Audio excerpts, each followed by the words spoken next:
in the highest.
খ্রিস্ট যিশুতে আমার প্রিয়জনেরা, যিশুর বাক্য স্মরণ করে আজকে আশীর্বাদের দরজা খুলবই। যিশু বললেন, যেখানে 2-3 জন আমার নামে একত্র সেখানে তাদের মধ্যে আমিও আছি। এই পৃথিবীতে তোমাদের মধ্যে 2 জন কোনো কিছু যাচনা করার জন্য যদি এক মন হয়, তবে আমার স্বর্গস্থ পিতা তাদের তা মঞ্জুর করবেন। এই বচন মতিরঞ্জিত মঙ্গল সমাচারে 18 অধ্যায়ে এই বাক্য আমাদের হৃদয়ের জন্য প্রবেশ করে 19-20 পথে আমরা এই বাক্যে প্রার্থনা করব। আমরা আমাদের ঈশ্বরের কাছে অনেক প্রার্থনা করি। প্রার্থনা বিভিন্ন রূপ আছে, কিন্তু আজকে আশীর্বাদ একটা প্রার্থনা হচ্ছে প্রভুর আরাধনা করা, উপাসনা করা। প্রভুর আরাধনা করলে, প্রভুর উপাসনা করলে আশীর্বাদের দরজা খোলা হয়। আমি একটা উদাহরণ এই বাইবেল থেকে শিখাই। মতিরঞ্জিত মঙ্গল সমাজের 15 অধ্যায়ে 21 থেকে কানানীয় একটা স্ত্রী লোকের কথা বাইবেল বলছে। কানান নগরে একটা স্ত্রীলোক, কানানীয় স্ত্রীলোক, মানে হচ্ছে এই মহিলা ইহুদি নয়, কানান বংশে আছে। আপনারা জানবেন যে কানান বংশ আশীর্বাদ বংশ নয়, কানান বংশ অভিশপ্ত বংশ আছে বলে নোয়া কানানকে অভিশাপ দিলেন। আপনারা জানেন কানানের ইতিহাস, আপনারা জানেন বাবার সঙ্গে খারাপ কাজ করে জন্মদেয় বাচ্চা হলো কানান। কানান অভিশপ্ত বলেছে। এই অভিশপ্ত কানানের সম্বন্ধে আমরা যদি জানতে চাইলে আদি পুস্তকে অধ্যায় আমরা চলে যেতে হবে অধ্যায় 9-তে। আদি পুস্তক অধ্যায় 9-তে কানানের পিতার কথা বলছে। পিতা বাবার সঙ্গে খারাপ কাজ করেছিল। সে নোয়া প্রথম কৃষক ছিল, চাষ করে আঙ্কুরকে প্রস্তুত করে সেখানে আঙ্গুর রস করে এমন একটা মাতাল মতো এই আঙ্গুর জনিত ঘুমে গেছিল। তখন তার ছেলে হচ্ছে শ্যাম কি করলেন,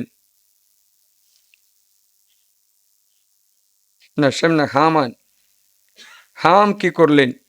হাম তার পিতা তার মায়ের সঙ্গে গেল, পাপ করলো। এই পাপের বাচ্চা হচ্ছে কানান। তাই হাম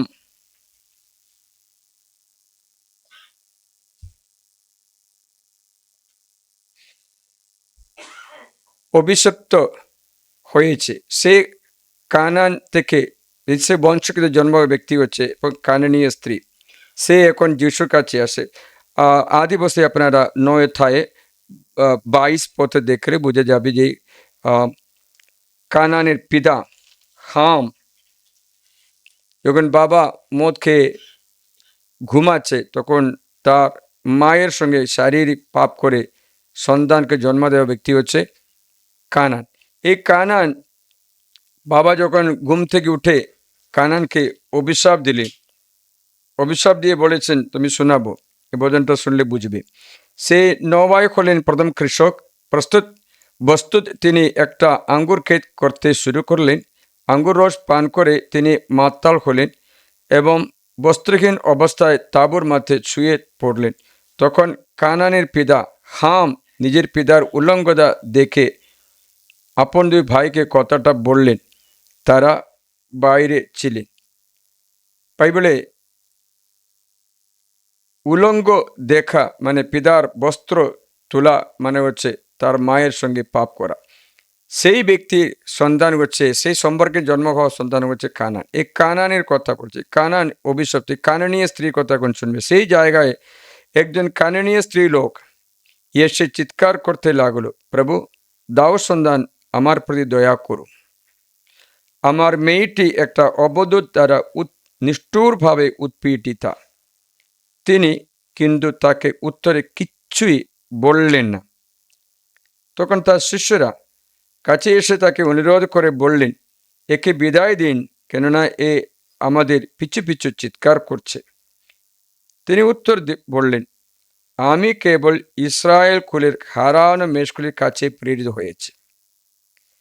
কিন্তু স্ত্রী লোকটি এগিয়ে এসে তার সামনে প্রণিপাত করে থাকলো, বলল, প্রভু আমাকে সাহায্য করুন। তিনি উত্তরে বললেন, সন্তানদের খাদ্য নিয়ে কুকুর শাবকের কাছে ফেলে দেওয়া মানায় না। বাইবেলে যখন কুকুর বলে, এর মানে কি জানো? বাইবেলে কুকুর মানে, কুকুরের সন্তান মানে, কুকুরের বেদন মানে বেবিচার করে পাওয়া পয়সাকে বলে কুকুর। দেখ, অনেকগুলো বাইবেল থেকে শিখতে হয়। যাই হোক, এই যিশু বলছেন কুকুরের সন্তান, কুকুরের বাচ্চাকে দেওয়া উচিত না বলল। মানে হচ্ছে তুমি এখনো আশীর্বাদ পেতে পারো না, কারণ তোমার এখনো পরিবর্তন হয়নি। তুমি এখনো পুরানো জীবনে থেকে আশীর্বাদ নিতে চাইছে। আশীর্বাদের মহাযাজক আমি আছে, যখন তুমি বুঝতে পারো তোমার আশীর্বাদ শুরু হবে। কারণ বাইবেলে লেখা আছে অনুগ্রহে মহাযাজক খ্রিস্ট যিশু। হিব্রুদের কাছে লিখিত পত্রে লেখা আছে আমি অনুগ্রহীদের মহাযাজক। খ্রিস্ট যিশুর কথা বলছেন হিব্রু অধ্যায় মনে হচ্ছে 9 অধ্যায় 11 পথে আসন্ন মঙ্গলগুলি মহাযাজক খ্রিস্ট আবির্ভূত হয়েছে। এখন স্ত্রী খ্রিস্ট যিশুকে গ্রহণ করে না। যিশু কি করলেন? গ্রহণ না করে আশীর্বাদ দিতে চাইল না। তাই যিশু কি করলেন? বললেন বাচ্চাদের খাদ্য নিয়ে কুকুরকে দেবে, কুকুর শাবককে দেবে না, মানায় না। তখন সে বলল, কুকুর শাবকেরাও মনিবের টেবিল থেকে পড়াটা খায়। মনে হচ্ছে স্ত্রী বিশ্বাস স্বীকারোক্তি করলেন যে যদিও আমাদের বংশ অভিশপ্ত বংশ থাকা সত্ত্বেও আপনি দিলে তো আমরা পাবো, আপনি না দিলে আমরা পাবো কি করে? আপনি আমাদের সাহায্য করলে তো আমরা আসতে পারবো। যিশু তক্ষণে সেই মহিলার বিশ্বাস থেকে বললেন সাহায্য করছি। তখন সে মহিলা কি করলেন? এগিয়ে এসে যিশুর কাছে প্রণিপাত করলেন, বললেন আমাকে সাহায্য করো। তখন যিশু বললেন, এইবার তোমার বিশ্বাস দেখে বলেছেন কি বলেছে যেন? তোমার এই বিশ্বাস সত্যি গভীর, তোমার এই যা ইচ্ছা তাই হোক। আর সেই মুহূর্তে থেকে সেই মেয়েটি সুস্থ হলো। মানে হচ্ছে খ্রিস্ট যিশু মুহূর্তে সে মেয়ের সমস্ত পাপ মোচন করে, বন্ধন মুক্ত করে, অভিশাপ মুক্ত করে দেয়। মানে হচ্ছে আশীর্বাদ বন্ধ হওয়া, সমস্ত বান্ধন খুলে দেওয়া ব্যক্তি যিশু। খুলে দেওয়ার রাস্তা আরাধনা। আরাধনা মানে কি জানো?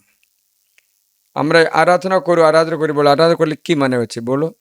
প্রভুকে আরাধনা করো মুখে, প্রভু আমি তোকে আরাধনা করছি, ওটা বলা? ওটা বলা না, ওটাও আছে, কিন্তু প্রভুর আরাধনা করা মানে বাইবেল বলছে প্রভুর আরাধনা করা ব্যক্তি আশীর্বাদ পাবে। প্রভুর আরাধনা মানে সত্য ও আত্মা এবং সত্য দ্বারা আরাধনা করতে হবে। আত্মা এবং সত্য, এটা যিশু নিজে বলেছেন, আত্মায় ও সত্যে ঈশ্বরকে আরাধনা করা চলে। এটা লেখা আছে যখন মঙ্গল সভা 4 অধ্যায়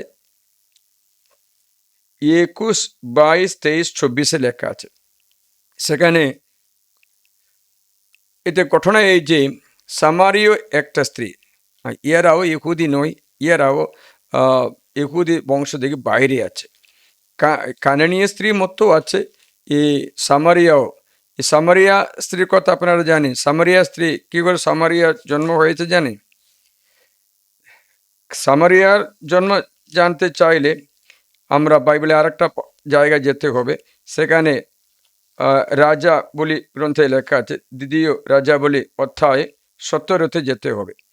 দ্বিতীয় রাজা বলি অধ্যায় 17 পদ 24। সেখানে কি হচ্ছে জানো? যখন ইহুদিদের দেশ ছাড়া করা হলো, কর্তদাস করে নিয়ে যাওয়া হলো বাবিলনে, তখন সামারিয়া জায়গায় খালি হয়ে গেল। সেই জায়গাতে নবুকদনেছর রাজা বিভিন্ন দেশ থেকে লোকদের নিয়ে এসে সেখানে বসালো। মোটামুটি 5 ট্রাইবাল গ্রুপ নিয়ে আসলো। আসিরিয়ার রাজা তখন বাবিলন, কুত্তা, আব্বা, হামাত, সেফারবাইম। কথা কোনিয়ে দেখো, বাবিলন, কুত্তা, আব্বা, হামাত, সেফারবাইম। কটা? 5টা থেকে লোক আনিয়ে সামারিয়ার শহরগুলির ইসরায়েলের সন্তানদের জায়গায় তাদের বসিয়ে দিলেন। তারা কি করলেন? তারা আসার সময় তাদের কুল দেবতাকে নিয়ে আসলো, কুল দেবতা, তাদের বংশের দেবতাকে নিয়ে আসলো। কিন্তু সামারিয়া দেশে বসতি করতে করতে সেখানে বিষাক্ত হিংস্র পশুগুলো আসে, সিংহ আসে, এসে ওদের অনেক ব্যক্তি খেয়ে ফেলেছে। তখন যারা সিরিয়ার রাজাকে বললেন, দেখো সিংহেরা তাদের মধ্যে হত্যাকাণ্ড ঘটাচ্ছে, কেননা তারা এই স্থানীয় ঈশ্বরের ধর্ম জানে না। এই লোকাল গড, এই জায়গাতে গড ঈশ্বরকে চিনি না। তাই আসিরিয়ার রাজা এই আজ্ঞা দিলেন, তোমরা সেখান থেকে যে যাজকদের দেশছাড়া করে এনেছ তাদের কয়েকজনকে সেখানে ফেরত পাঠাও, সে গিয়ে সেখানে বাস করুক ও লোকদের এই স্থানীয় ঈশ্বরের ধর্মের কথা শিখিয়ে দিক।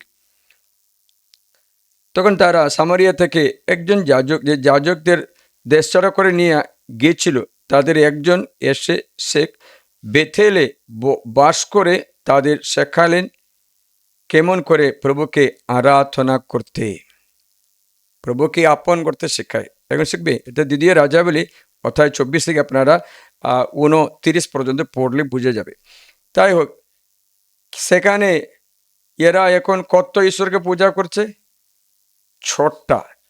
কটা ঈশ্বর আছে? 6টা। 5টা কথা আছে, বাবিলন, কুত্তা, আব্বা, হামাত, সেফারবাইম। এদের দেবতাদের পূজা সঙ্গে 6টা হচ্ছে ইয়েহোবা, ইহুদিদের ঈশ্বর, অথবা ইয়েহোবাকে পূজা করে।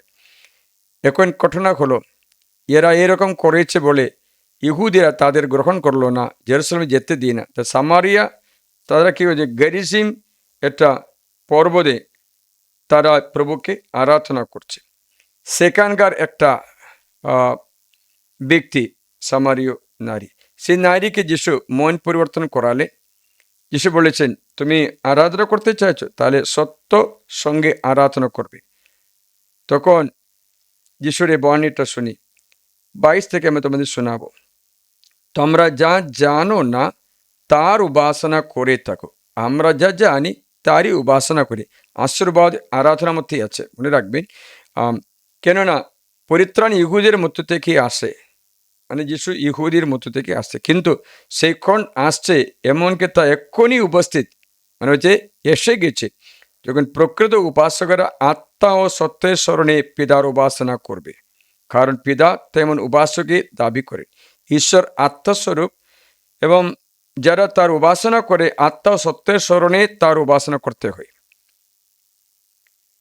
আত্মা ও সত্যের স্মরণে। সেই লোকটি তখন বললেন, আমি জানি যে খ্রিস্ট বলে অভিহিত মসীহ আসছেন। তিনি যখন আসবেন তখন সমস্তই আমাদের জানাবেন। যিশু তাকে বললেন, আমি সেই ব্যক্তি, আমি আছি, এই যে আমি যে তোমার কাছে কথা বলছি। স্ত্রীলোক ঈশ্বরকে বলেছেন, আত্মা ও সত্যের সঙ্গে আরাধনা করো। সত্য মানে কি? যখন মঙ্গল সত্যের রাজা, সত্যের পথ কি? সত্যে তাদের পরিপূর্ণ করো, তোর বাণী সত্যস্বরূপ, তোর বাণী সত্যস্বরূপ। সত্যে তাদের পরিপূর্ণ করো, তোর বাণী সত্যস্বরূপ। যখন মঙ্গল সত্যরা তাই সত্যের পথটা শুনি। সত্যে তাদের পবিত্রীকৃত করো, তোমার বাণী সত্যস্বরূপ। বাণী সত্যস্বরূপ মানে বাণীকে, বাণী মানে যীশু খ্রিস্ট। যখন মঙ্গল সময় এক কথায় এক পথ, আদিতে ছিলেন বাণী, বাণী ছিলেন ঈশ্বরমুখী, বাণী ছিলেন ঈশ্বর। তাহলে আরাধনা কার মধ্যে করতে হবে? যিশুর মধ্য দিয়ে।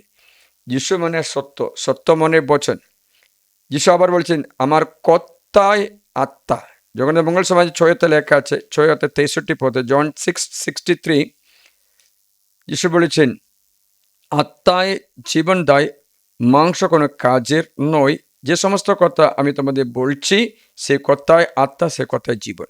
মানে হচ্ছে সত্য ও আত্মায়, মানে ঈশ্বরের বাণীতে, ঈশ্বরের বাণীতে খ্রিস্ট যিশুকে সত্যকে বাণী দ্বারা আরাধনা করে। এর মানে কি জানো? মানে একটা মাত্র, আরাধনা মানে প্রভুর বাক্য মেনে চলা। আমরা আরাধনা মনে করি কি জানো? প্রভুর সামনে হাত করে প্রণাম করছে, এটা বাহ্যিক চিহ্ন, এটা বাহ্যিক চিহ্ন মাত্র আছে। এটা সত্যি আরাধনা মানে ঈশ্বরের বাক্য মেনে চলা। ঈশ্বরের বাক্য, খ্রিস্ট যিশুর বাণী মেনে চলা ব্যক্তি আশীর্বাদ পাবে। এখন এই আরাধনার অর্থ বুঝতে পেরেছে? আমরা অনেকবার কি করে জানো? চার্চে এসে স্তুতি প্রশংসা করি, ভালো। স্তুতি প্রশংসা একটা চিহ্ন, বাহ্যিক চিহ্ন। আরাধনার বাহ্যিক চিহ্ন স্তুতি প্রশংসা আছে, প্রণিপাত করা অথবা হাত জোট করা, হাত নাড়ানো, হাত জোট করানো, মাথা নত করানো, ভূমিষ্ঠ হওয়ানো, এসকল বাহ্যিক চিহ্ন মাত্র আছে আরাধনা। আরাধনা মানে এটা চিহ্ন মাত্র না। চিহ্ন মানে একটা চিহ্ন। উদাহরণ বললে, এখানে লেখা আছে ডিভাইন ল্যাবরেটরি সেন্টার, একটা বোর্ড আছে, এদিকে গেলে ডিভাইন ল্যাবরেটরি সেন্টার পাবে, রাস্তায় বোর্ড লেখা আছে। এই রাস্তায় বোর্ড দেখে ওখানে একজন দাঁড়িয়ে একটা ডিভাইন ল্যাবরেটরি সেন্টার বললে হবে না? ওটা বোর্ড আছে, এটা রিট্রিট সেন্টার কোথায় আছে তা সূচনা করে দিই। না না, একটাই রিট্রিট সেন্টার কেউ বললে হবে না, না ওটা রাস্তায় বোর্ড মাত্র আছে, বোর্ডে লেখা আছে ডিভাইন ল্যাবরেটরি সেন্টার, কিন্তু সেটা নয়। তেমনি আরাধনা বাহ্যিক চিহ্নগুলো আছে, তাটাতে গিয়ে করে আমরা প্রভুর বাণী মেনে চলি, সে ব্যক্তি আশীর্বাদ পায়। আজকে একজন দূর থেকে আসলো, বলল, আমার মনে শান্তি নেই, আমার মনে শান্তি নেই, আমি অনেক পাপী। ও চিৎকার করে, আমি অনেক পাপী, আমার মনে শান্তি নেই। তখন আমি বললাম, আপনি খ্রিস্ট যিশুর কাছে আসুন। তা আমি বাইবেল খুলে 4-5টা বাণী শুনিয়ে দিল। বাণী শুনতে শুনতে ও কান্নাকাটি করতে শুরু করলো। মনে হচ্ছে ও বুঝতে পেরেছে নিজের ভুলটা কি, কীরকম ফিরতে হবে। সে ব্যক্তি তারপর দেখলাম শান্ত হয়ে গেছে, শান্ত হয়ে বাড়ি যাচ্ছে, মনে আনন্দ নিয়ে বাড়ি যাচ্ছে। আমি আর কিছু বলিনি, খ্রিস্ট যিশু আপনার সাথে, আপনার অন্তরে আছে। এই বাণীটা দেখুন, আপনার এই কথাটা শুনে এই বাণীটা দেখুন। বাণীটা দেখালাম, তখন সে অনুতাপ করলো। সেইটাকে বলে আরাধনা, ঈশ্বরের বাণী মেনে চলা। যদি শ্রবণ মাত্র করে ব্যক্তি, আরাধনা হচ্ছে না, বাণী শ্রবণ মাত্র করছে কিন্তু বাণী মতো মেনে চলে না, সে ব্যক্তি আরাধনা করছে না। সে ব্যক্তি আশীর্বাদ পাবে কিনা বলো তো? আশীর্বাদ পাবে? বাণী শুনে কিন্তু মেনে চলবে না, আশীর্বাদ পাবে? পাবে? পাবে না।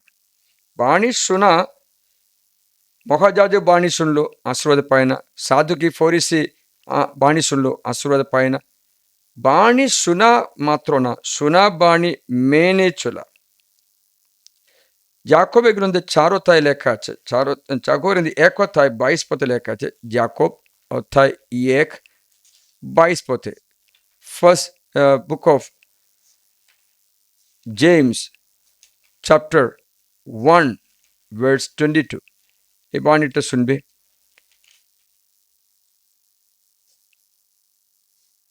তোমরা বাণীর সাধক হো, মানে আরাধনা করো। নিজেদের প্রবঞ্চনা করে শ্রদ্ধা মাত্র হইও না।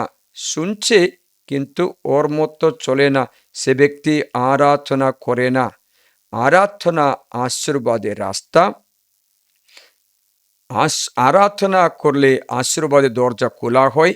আরাধনা মানে প্রভুর বাণী মেনে চলা, না তো শ্রদ্ধা মাত্র হয়ে নিজেকে প্রবঞ্চনা করবে।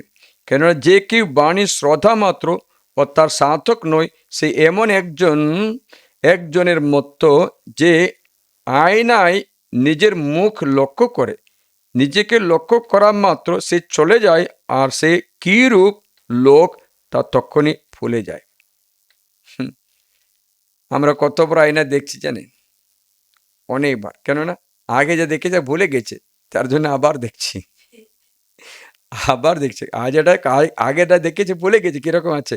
আজকে তুমি বলেছিলে এটা ঠিক করো, এটা ঠিক করো, আগেটা বলে ভুলে গেছি, বারবার দেখছি। কারণ দেখা মাত্রই এটা ভুলে যায় কিরকম আছে, তার জন্য আবার দেখি। মানে হচ্ছে বাণী মেনে না চলা ব্যক্তি, বাণীর সার্থক না হওয়া ব্যক্তি শুধুমাত্র কি করে জানো? বাণী আরাধনা করে না। আরাধনা না করা আশীর্বাদ পাবে না।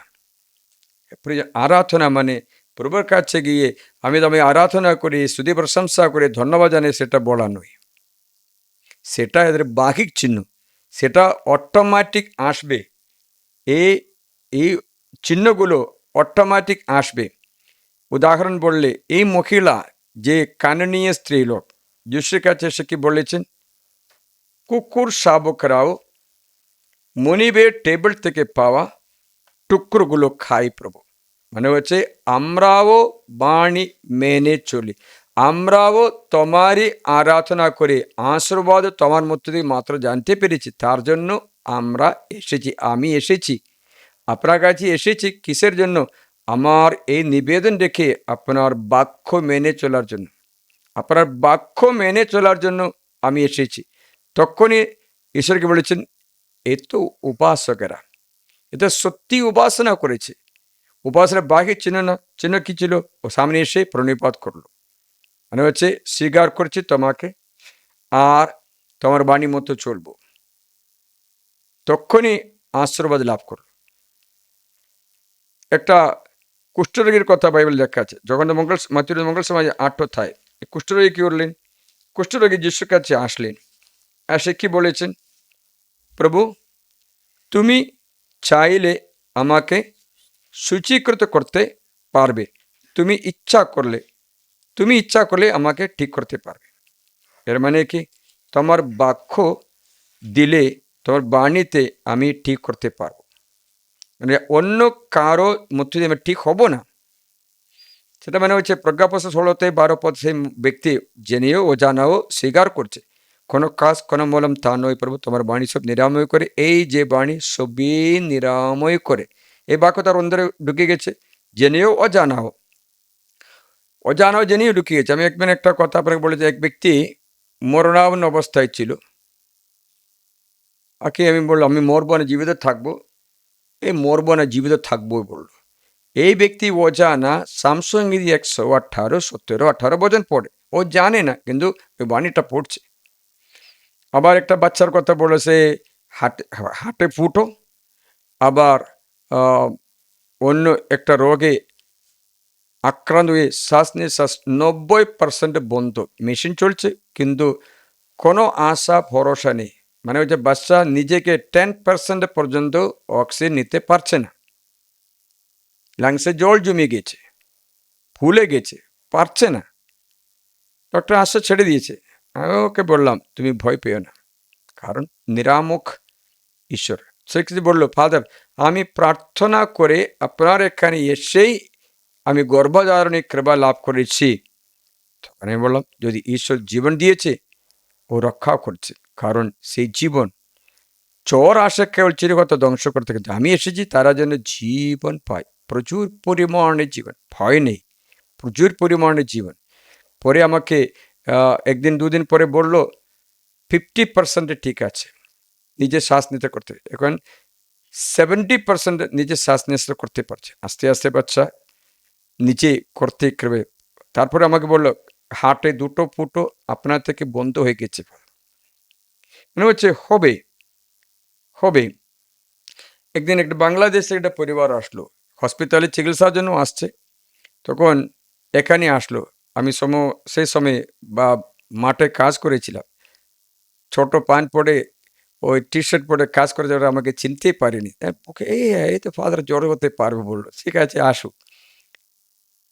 সে ব্যক্তিকে আশীর্বাদ করতে আমি বসলাম, আশীর্বাদ দিলাম, সেটা নিচ্ছে না, ফেরত আসছে, ফেরত আসছে। আমি বললাম বাবা আশীর্বাদ ফেরত আসছে, যিশু বাইবেলে এটা বাণী দিয়েছে, তোমরা যে কোনো বাড়িতে প্রবেশ করো প্রথমে সেখানে কুশল কামনা করো। তোমার এই শান্তি পাওয়ার ব্যক্তি কেউ থাকলে তোমার শান্তি সেখানে বিরাজ করে না, তো তোমাদের সাথে তোমার কাছে ফেরত আসবে।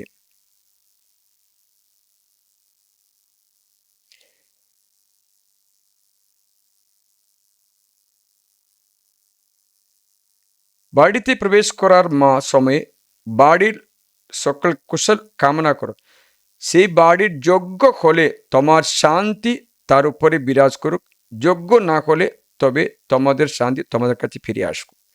মতির মঙ্গল সমাজ 10 অধ্যায়ে তোমাদের শোনাচ্ছি 12-13 পথ। শান্তি দাও, আশীর্বাদ দাও, যোগ্য হলে নেবে, না হলে ফেরত আসবে। আমি একবার বললাম বাবা ফেরত আসছে, আপনি নিচ্ছেন না কেন? ঈশ্বর তো উদারভাবে শান্তি দিচ্ছে, আপনি নিচ্ছেন না কেন? তখন আমি তাকে জিজ্ঞাসা করলাম নাকি তুই পাপ শেয়ার হয়েছে কখন?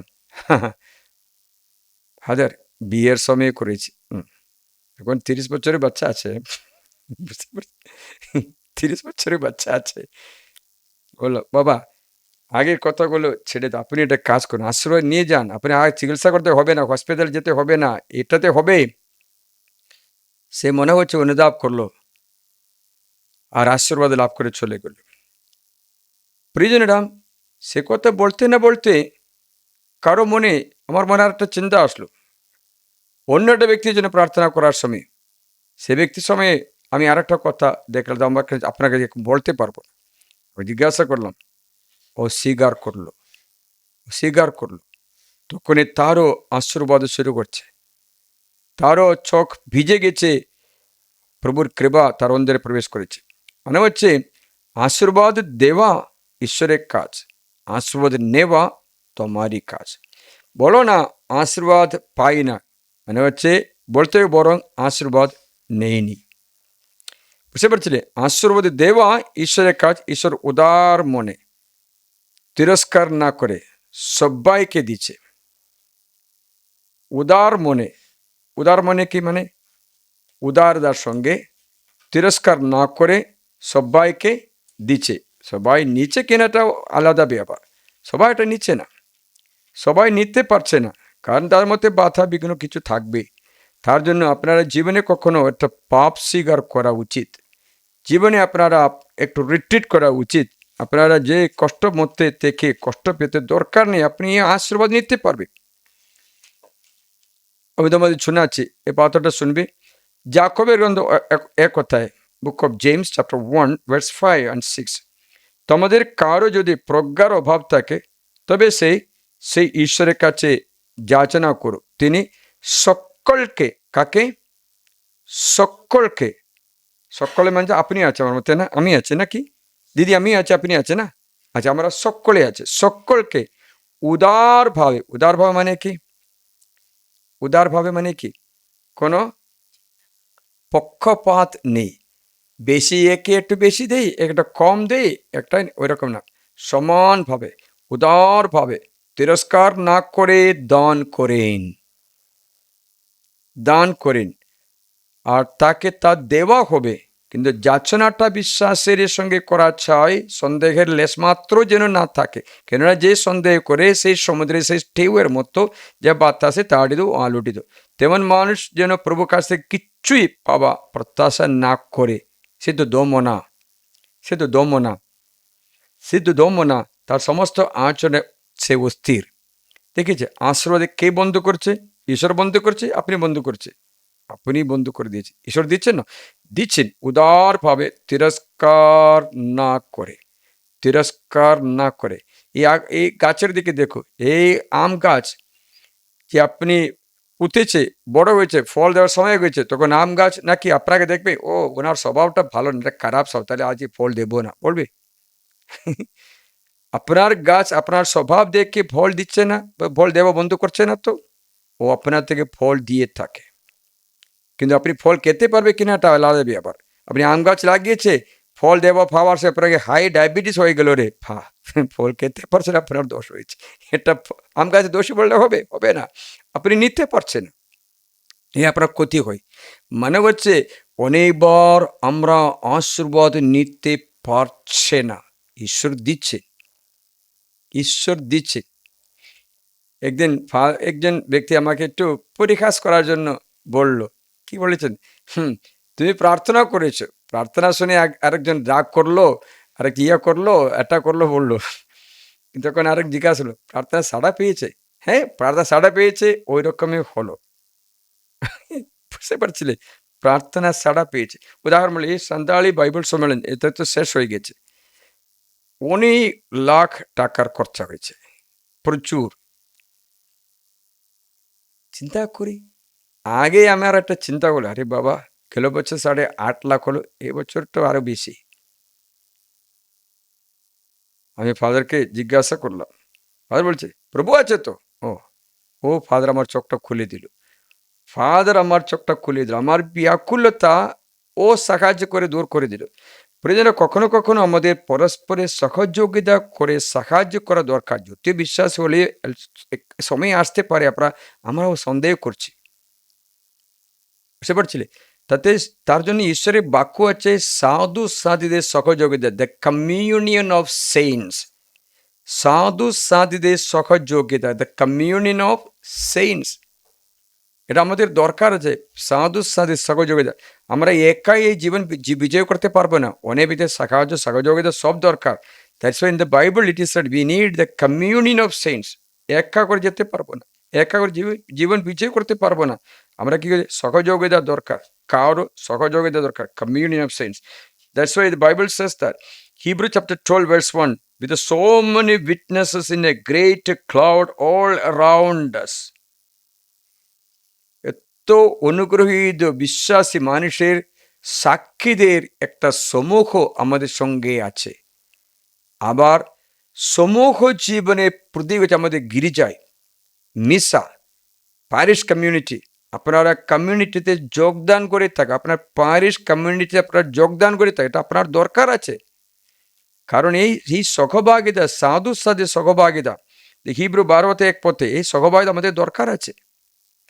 এই দরকার আছে বলে তো সাধু লুক প্রেরিত চরিত লেখার সময় লুকটা এই বললেন, শিষ্যদের যে বত্তিস্ম হওয়া ব্যক্তিরা একজোট হলো।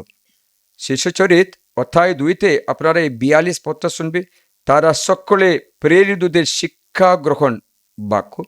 দ্বিতীয়, জীবন সহভাগিতা, কম্পানিয়ন, কমিউনিয়ন, রুটি চেড়া অনুষ্ঠান, পবিত্র মিশা, প্রার্থনা সভা, again community life, communion, holy Eucharist, and word of God.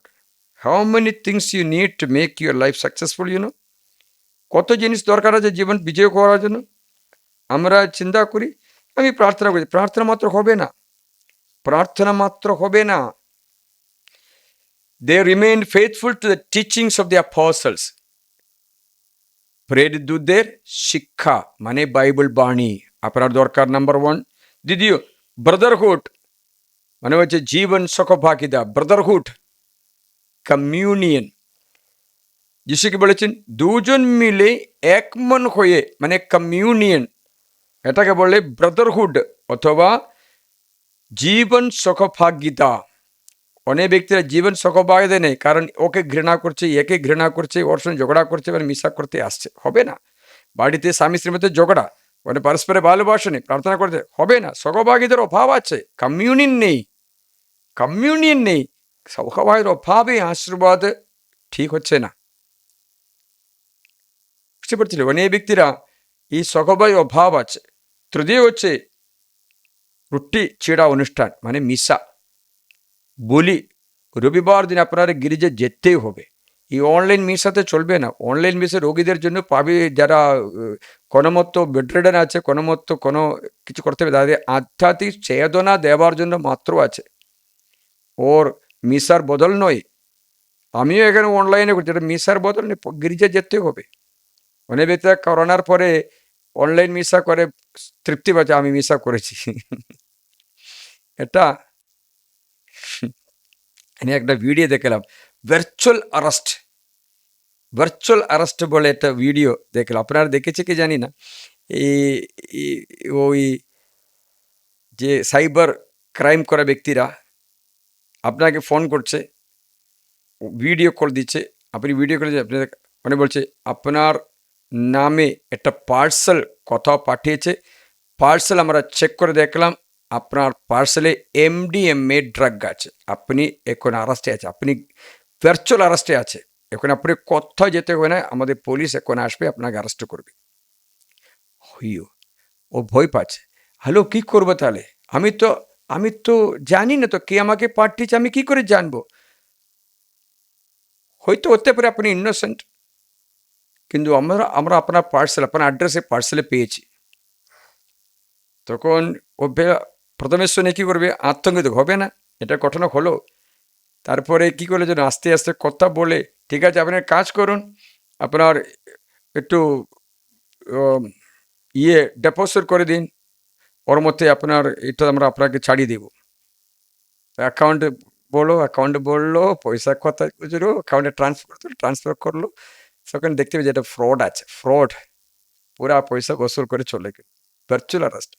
প্রিয়জনেরা, আশীর্বাদ বঞ্চিত হয়ে এই মিশা মিডিয়াতে দেখলে মাত্র হবে না, আপনি সোজা গির্জা গিয়ে সেই সহভাগিতা, এই রুটিচিড়া অনুষ্ঠান, এই ব্রাদারহুড, এই শিক্ষাদান, শিক্ষা তো এখন আপনি পাচ্ছে, শিক্ষাদান ব্রাদারহুড পাচ্ছে না, রুটিচিড়া অনুষ্ঠান পাচ্ছে না। আবার চতুর্থ হচ্ছে প্রার্থনা সভা, কমিউনিটি, এসব আপনাদের আশীর্বাদের দরকার আছে। যাচনা করলে উদার মনে দান করে, কোনো তিরস্কার করে না, দান করে। কিন্তু এই আশীর্বাদে নেবে কিনা সে আপনার মধ্যে, আমার উপরে অধিষ্ঠিত আছে। এই চর্মরোগী, এই কুষ্ঠরোগী এসে আক্রান্ত হয়ে, চর্মরোগী আক্রান্ত হয়ে একজন লোক এগিয়ে এসে তার সামনে প্রণিপাত করে বললেন, প্রভু, আপনি ইচ্ছা করলে আমাকে শুচীকৃত করতে পারে। আপনি এই কথাটা অর্থ বুঝতে গেলে দুটো মানে আছে। একটা হচ্ছে এই কুষ্ঠরোগী কি বলেন, আপনি ইচ্ছা করলে আমাকে শুচীকৃত করতে পারে, মানে কি আমার মলিনতা আপনি দূর করতে পার। এ কথা আপনি জানতে চাইলে, আপনি এর মানে জানতে চাইলে আপনি লেবী গ্রন্থ 14 অধ্যায়ে চলে যাবে। লেবী 14 অধ্যায় 1 থেকে আপনি 25 পর্যন্ত অথবা 32 পর্যন্ত এটা পড়বে। সেখানে কুষ্ঠরোগীর কথা বলছে। কুষ্ঠরোগীর কথা বলা মানে কি জানো? কুষ্ঠরোগীর মানে হচ্ছে বাইবেল অনুসারে কুষ্ঠরোগ মানে পাপ। পাপ। পাপ শুচিকরণ করতে হলে কি করতে হবে? বলি অর্পণ, পাপ স্বীকার, জলপ্রক্ষালন।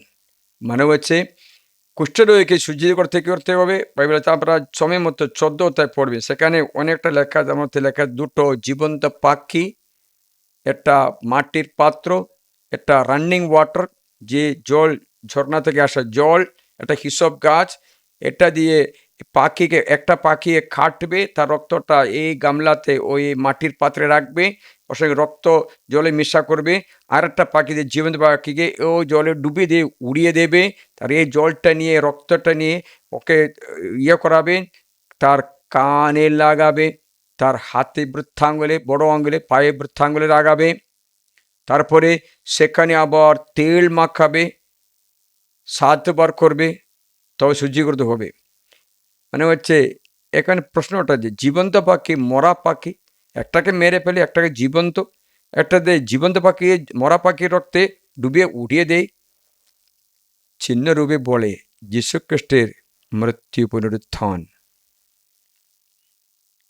রক্ত, যীশু রক্ত মাত্র পরিশুদ্ধ করেন, হিসব বিশ্বাস তারে কর্ম করবেন, তেল পবিত্রতা অভিষেকে মাত্র আপনি শুচিকৃত হবে। সবকিছু শিক্ষা আছে। এখন মতি 8 অধ্যায়ে লেখা কুষ্ঠরোগী কি ছিল? পাপ ছিল। যিশুর কাছে এসে কি যাচনা করলেন? পাপমোচন দাও, আমাকে শুচিকৃত করো, পাপমোচন দাও। যিশু বিনামূল্যে পাপমোচন দিচ্ছে। পক্ষাঘাতগ্রস্ত রোগীকে মতি 9 অধ্যায়ে সুস্থ করে দিয়েছে। লুক 7 অধ্যায়ে পাপিষ্ঠ নারীকে পাপমোচন দিচ্ছে। যখন 8 অধ্যায় ব্যভিচারী ধরা পড়া নারীকে পাপমোচন দিচ্ছে। বেতসাইদা পুকুরে, যখন 5 অধ্যায় বেতসাইদা পুকুরে থাকা পক্ষাঘাতগ্রস্ত রোগীকে, পক্ষাঘাত কি যে প্যারালিসিস, কি ল্যাংড়া ব্যক্তিকে পাপমোচন দিচ্ছে। যখন 9 অধ্যায় লেখা আছে, অন্ধ ব্যক্তিকে পাপমোচন দিচ্ছে। মানে হচ্ছে খ্রিস্ট যিশু ফ্রি পাপমোচন দিচ্ছে, পরিশুদ্ধ করছে। এই ব্যক্তি কুষ্ঠরোগী বলছে আমাকে পাপমোচন দাও। যিশু কি বললেন? আমি ইচ্ছা করি শুচিকৃত হো। ওই মুহূর্তে ওই চর্মরোগ থেকে, মানে পাপ থেকে মুক্তি পেল। তখন যিশু কি বললেন? চার্চে যাও। মানে হচ্ছে সাধু সাধের সহযোগিতা, রুটিচিরা অনুষ্ঠান,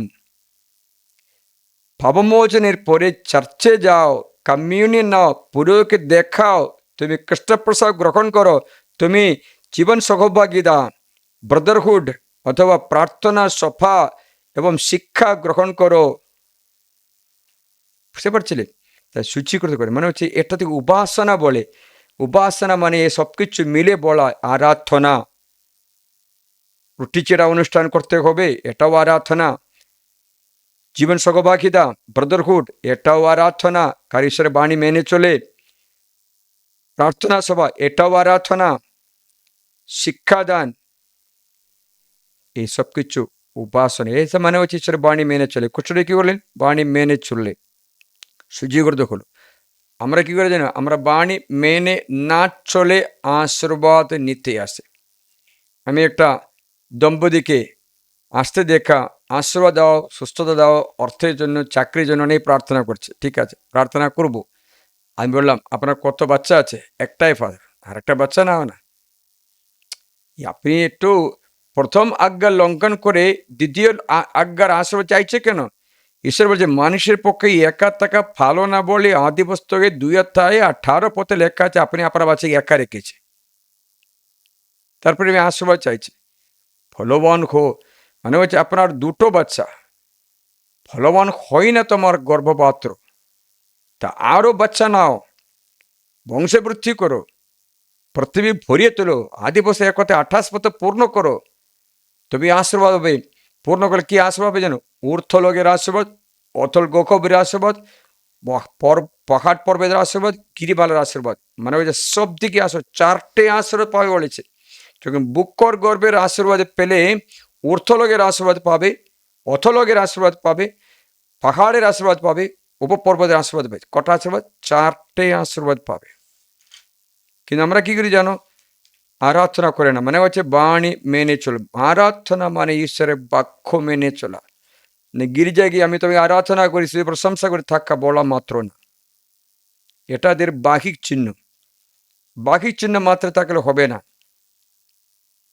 ওদের বাহ্যিক চিহ্ন মানে আমি একটা ভালো রান্না করে চিকেন বিরিয়ানি নাকি আপনার পছন্দের খাবার রান্না করে আপনাকে মোবাইলে ফটো পাঠালে হবে?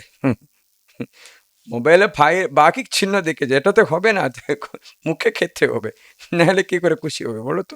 তারপরে বলছে আপনাকে 4টি আশীর্বাদ দেব, দেখবেন তোমার পিতা সেই ঈশ্বর দ্বারা, তিনি তোমাদের সহায়, সে সর্বশক্তি ঈশ্বর দ্বারা তিনি তোমাকে আশীর্বাদ করুন। কোনটা? ঊর্ধ্ব থেকে স্বর্গীয় আশীর্বাদ, মানে হচ্ছে আপনি স্বর্গীয় আশীর্বাদ মানে পবিত্র আত্মা, ভালোবাসা, আনন্দ, শান্তি, সহিষ্ণুতা, শরীরতা, মঙ্গলতা, বিশ্বস্ততা, কমলতা, আত্মসংযম, উদারতা, নম্রতা, সুচিতা, প্রজ্ঞা, জ্ঞান, বিশ্বাস, রোগ নিরাময় ক্ষমতা, অলৌকিক কাজের ক্ষমতা, ভবিষ্যবাণীর ক্ষমতা, ভাষার ক্ষমতা, ব্যাখ্যার ক্ষমতা, কত কত আছে যেন, সবটা ঊর্ধ্বলোকের আশীর্বাদ, সাধু সাধু সাহায্য, সব কিছু পাবে। আবার অথলোকের গহব্বরের আশীর্বাদ, মাটি নিচের আশীর্বাদ। মাটির নিচে কি আছে? জল আছে, তেল আছে, লবণ আছে, সব কিছু মাটির নিচে, জানি তো। অনেক জিনিস মাটির নিচেই পায়, সোনা রূপ করতে পায় মাটির নিচে পায়, লোহা করতে মাটির নিচে পায়, সব কিছু মাটির নিচে। মানে তোমার আর্থিক জীবনে প্রচুর আশীর্বাদ হবে। কখন? প্রভুর আরাধনা, প্রভুর আরাধনা। আবার বুক গর্ভের আশীর্বাদ গ্রহণ করো, মানে বাচ্চা, বুক গর্ভের আশীর্বাদ, বুক ও গর্ভ মানে বাচ্চা। আবার প্রাচীন পর্বতমালার আশীর্বাদ, চিরন্তন গিরিমালার আশীর্বাদ, তোমার পিতারই আশীর্বাদ আশ্চর্যময়, প্রাশ্চর্যময়। তেমন আশীর্বাদ নেমে আসো যোসেফের মাথায়, তারই শিরে, ভাইদের মতে যে নিবেদিত জন। কত আশীর্বাদ! এটাতে আদিবস্থায় আমি 49 অধ্যায় থেকে শোনার 25-26টা শোনালাম। প্রিয়জনেরা, এত আশীর্বাদের ঈশ্বর দান করে। কখন? ওয়ার্শিপ, উপাসনা করা। উপাসনা মানে ঈশ্বরের বাণী অনুসারে জীবন রূপান্তর করা, মানে ঈশ্বরকে আপন ঈশ্বর রূপে গ্রহণ করা। অন্য দেবতাকে পূজা না করে তোমার আপন পরমেশ্বরের সেবা করা। দ্বিতীয়, তার নাম অপবিত্র না করা। তৃতীয়, তার পবিত্র দিনে মিশা করতে যাওয়া, কমিউনিয়ন নেওয়া, পাপ স্বীকার করা, আরাধনা মতে বাইবেল পারায়ণে থাকা, পিতা মাতাকে সম্মান করা, নরহত্যা, গর্ভচিত্র না করা, শরীরে অপবিত্র করা, টাট্টু করা অথবা কাটাকাটি করা অথবা মদ্যপান করা অথবা বেবিচার ছুঁড়ে কর্তব্য করা অথবা শরীরে ক্ষতিগ্রস্ত খাবার খাওয়া বন্ধ করে দেওয়া, এটাও আরাধনা। বেবিচার না করা, এটাও আরাধনা। শরীর পবিত্র বজায় রাখা, ভালো মতো বস্ত্র ধারণ করা, এটাও আরাধনা। ভালো মতো কথা বলা আরাধনা। প্রভুর আরাধনা হতে থাকে। ভালো মতো বস্ত্র ধারণ করে তোমার শরীরে মর্যাদা রক্ষা করে, তুমি এমন রাজকুমার রাজকুমারী মতো এই মর্যাদা রক্ষা করে তুমি শরীর পবিত্র রাখো, এটাও আরাধনা। তাই ঈশ্বরের এই আরাধনার বিষয়ে, এই শরীরের বিষয়ে আপনারা অনেকটা জানে না। সাধু পল কি বলছেন জানো? রোমীয় গ্রন্থ 12 অধ্যায় আপনি একটু পড়ে দেখুন। রোমীয় 12 অধ্যায় 1 পদ। তোমার আরাধনা মানে কি?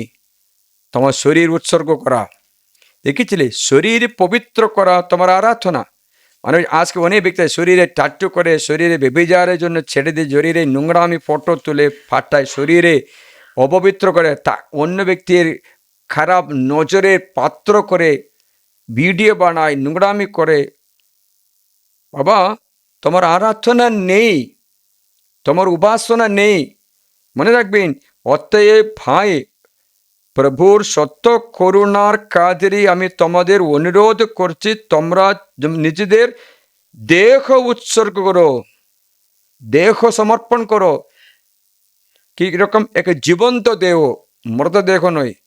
পাপ করে ব্যক্তি মৃত আছে, জীবন্ত দেহ, পাপ বিনা দেহ, পবিত্র দেহ, মানে হচ্ছে ঈশ্বরের গ্রহণীয় দেব, ঈশ্বরের গ্রহণীয় বলিরূপে উৎসর্গ করো। এই তো তোমাদের চেতনাপূর্ণ আরাধনা উপাসনা। দেখেছিলে, মানে হচ্ছে ষষ্ঠ আজ্ঞা পালন করাও, শরীরে সুচিতা রক্ষা করাও, তোমার আরাধনা হয়ে গেছে, তোর উপাসনা হয়ে গেছে। কারণ প্রভু বাণী মেনে চলা। আবার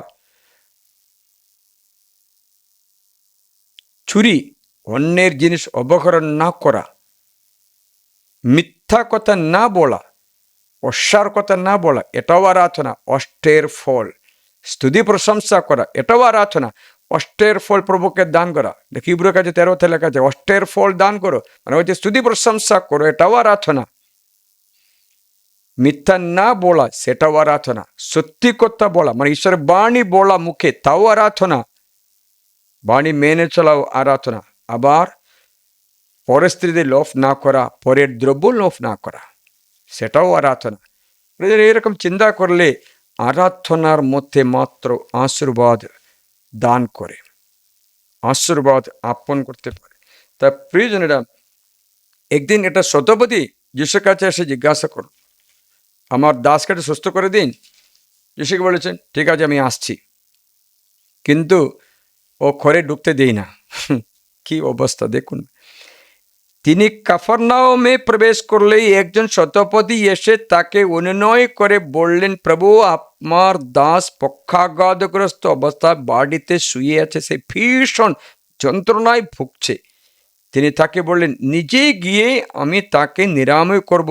শতপতি উত্তরে বললেন, প্রভু, আপনি যে আমার গৃহে পদধূলি দেন, আমি তার যোগ্য নয়। আপনি কেবল বাণী দিন। উপাসকেরা বাণীতে সত্যে ও আত্মায় উপাসনা করে। সত্য মানে ঈশ্বরের বাণী, আত্মা মানে ঈশ্বরের বাণী। তাই বাণী দিন, তাতেই আমার দাস সুস্থ হয়ে উঠবে।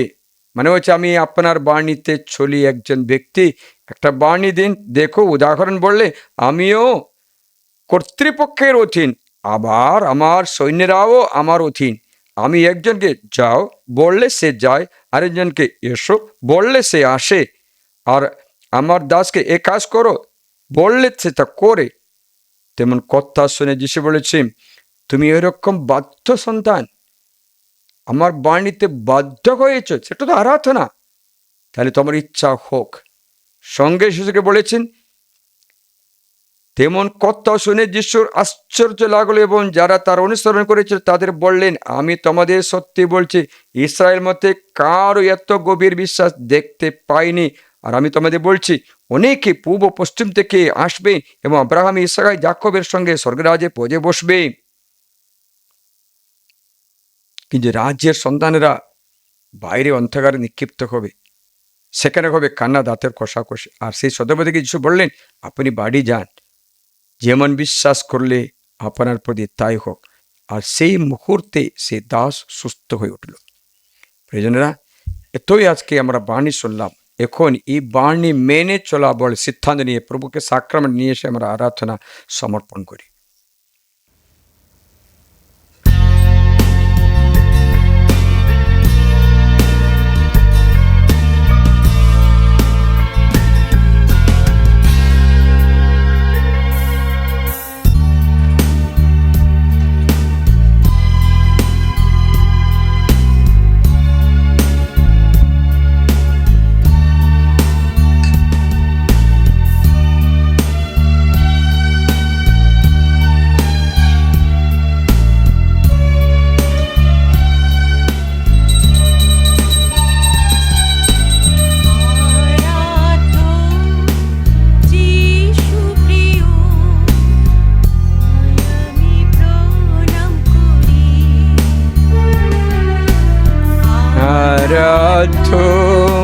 যিশু প্রিয়, তোমায় আমি প্রণাম করি। তেজস্বীও মুখের জ্যোতি, আমার হৃদয়ে আনন্দ।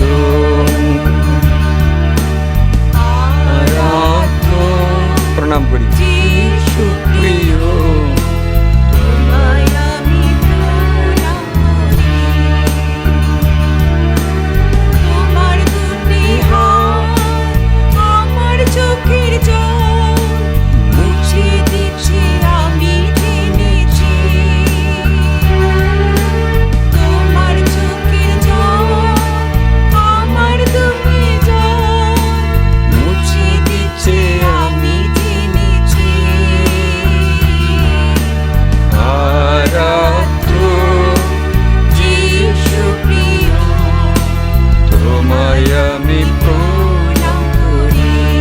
আরাধো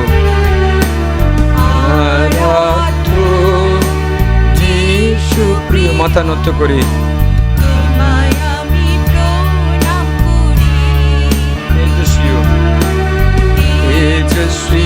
মুখের জ্যোতি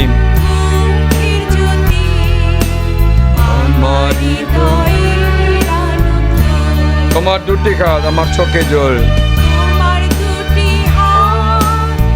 আমার চোখে জল মুছে দিচ্ছে আমি জেনেছি। তোমার দুটি হাত, তোমার দুটি হাত আমার চোখের জল মুছে দিচ্ছে আমি জেনেছি।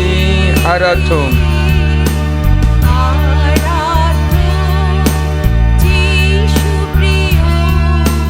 তোমায় আমি প্রণাম করি। তেজস্বীও মুখের যদি আমার হৃদয়ের আনন্দ। তোমার হাতে আলিঙ্গন, আমাকে শক্তি দিচ্ছি,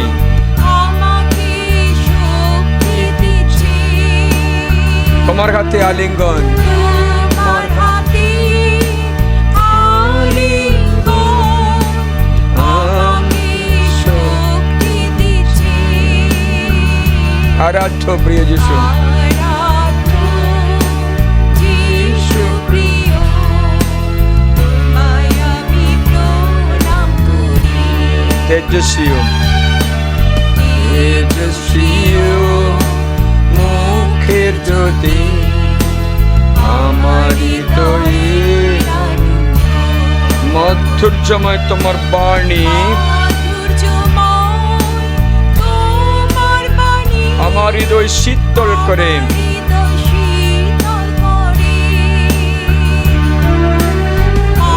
মাধুর্যময় তোমার বাণী আমার হৃদয় শীতল করে। আরাধ্য যিশু প্রিয়, তোমায় আমি প্রণাম করি। তেজস্বী মুখের যদি আমার হৃদয়ে আনন্দ। আরাধ্য যিশু প্রিয়, তোমায় আমি প্রণাম করি। তেজস্বী তেজস্বী মুখের যদি আমার হৃদয়ে আনন্দ। দুটি হাত তুলে প্রভুর স্তুতি প্রশংসা মুখে করি। Hallelujah hallelujah hallelujah. యేసువే আরাধনা। প্রভু যিশু, আমরা আত্মা শরীর প্রাণ সমর্পণ করি। এই শরীর বিশুদ্ধ জীবন ঈশ্বরের গ্রহণীয় বলিরূপে উৎসর্গ করি। প্রভু এটা গ্রহণ করো। এটাও আমার আরাধনা, এটা আমার উপাসনা। তোর বাণী মেনে চলায়, এটা আমার উপাসনা। তোমাদের বিশ্বাস করায়, তোমার বাক্য অনুসারে চলায়, এটা আমার উপাসনা। প্রভু তোমার আজ্ঞা পালন করায়, এটাই আমার উপাসনা। আমি তোমাকে আরাধনা করি, মুখে স্তুতি প্রশংসা উচ্চারণ করে তোমার পক্ষপুটে তোমার চরণে নিজেকে আত্মসমর্পণ করি। Hallelujah hallelujah hallelujah. স্তুতি হোক, প্রশংসা হোক, ধন্যবাদ হোক। প্রভু আত্মসমর্পণ গ্রহণ করো, প্রার্থনা গ্রহণ করো। প্রভু hallelujah hallelujah hallelujah hallelujah hallelujah hallelujah hallelujah hallelujah hallelujah. প্রিয় যিশু, আমাদের সকলকে তুমি আশীর্বাদ দান করো। আমাদের যত লোকে প্রার্থনা তোমার চরণে সমর্পণ করি, যেমন এই কাননীয় স্ত্রী মতো আমরাও তোমার চরণে আমাদের প্রার্থনা উৎসর্গ করি। আমরা তোমারই প্রণাম করি, মানে তোমার বাক্য মেনে চলি। সত্যবাদী বললেন, এটা বাক্য পাঠাও, কারণ আমিও কর্তৃপক্ষের অধীন, আমার আন্ডারেও লোক আছে। একজনকে বললে সে যাও, বললে সে যায়। প্রভু অবাক হয়ে বললেন, এত বিশ্বাস, যাও তুমি। তোমার বিশ্বাস মানে তোমার বাণী মেনে চলাটা, তোমার আশীর্বাদের দরজা খোলাটা একই রূপে ঘটে। প্রিয় যিশু, আমাদের ছেলে মেয়েদের একই কৃপা দান করো। তোমার বাণী মেনে চলার কৃপা আমাদের দান করে আমাদের সকলকে তোমার চরণে টেনে নাও। সমস্ত রোগীদের আশীর্বাদ করি ও আরোগ্য দাদা যীশু খ্রিস্টের রশ্মি তোমার জীবনে প্রবেশ করে তোমাকে সারিয়ে তোলে, তোমার মনে শান্তি দান করে। পিতা ও পুত্র পবিত্র আত্মার নামে আমেন। হাঁটুপাত করি।